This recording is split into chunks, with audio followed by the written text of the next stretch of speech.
what is the state of international In terrorism? Israel right now, there have been a couple of terrorist attacks, some sirens going off. There have been alarm clocks for sirens at 3 o'clock in the morning for students here. For example, Israel and the Houthis are not on good terms right now. They're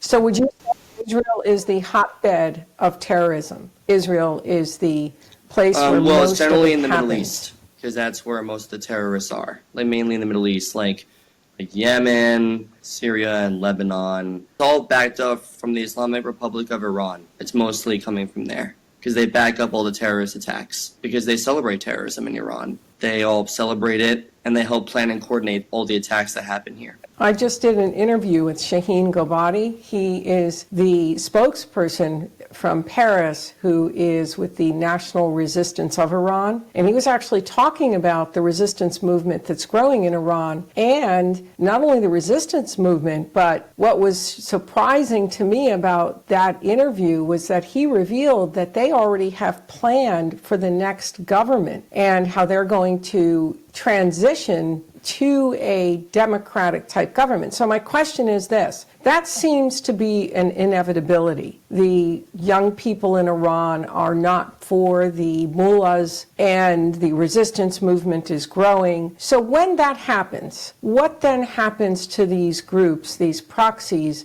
that Iran is funding, who you've just mentioned in this broadcast? What happens to those groups when they lose without Iranian Iranian funding, how can they attack Israel without the money to buy a single weapon? I guess that is another question to discuss. Because in order to buy a weapon, you would have to have the money to pay for it. So I would say that like without Hezbollah and plus Hamas and the Palestinian Islamic Jihad and plus Iran, there is no terrorism without them. But would your job cease to exist? So basically, Iran is like the representative of all these groups.